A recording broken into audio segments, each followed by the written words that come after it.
Hello, bugün Surgeon Prestige'de kastığım videonun devamındayım. Normalde bu video part 2 olmalıydı.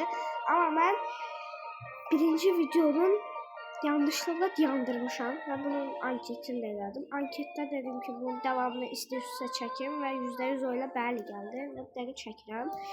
Bu video biraz kısa olabilir çünkü 371 kupadır ve ben 500 kupaya kadar eləyəcəm. Ondan sonra part 2'də 800 kupaya kadar, part 3'də də 1000 kupada inşallah planlaşdırdığım kimi inşallah belə eləyərik. O zaman keçək. 388 oldu. 406 oldu. 408 oldu. 427 oldu. 425'e düştük. 437 oldu.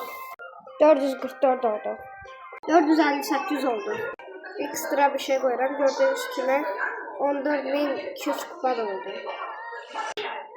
O birisi videoda demiştim ama yadımdan çıktı. Gördüğünüz gibi bu benim profilimdir. ID'm de burada. İsteyen benim arkadaşlar atabilir. 457'ye düştüm. 469 oldu. 482 oldu. 481'e düştüm. 493 oldu. Ve tam olarak 500 kupa olduk.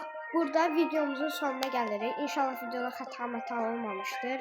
Ve videonu güzelce çekmiş olabilir. Ve bay bay.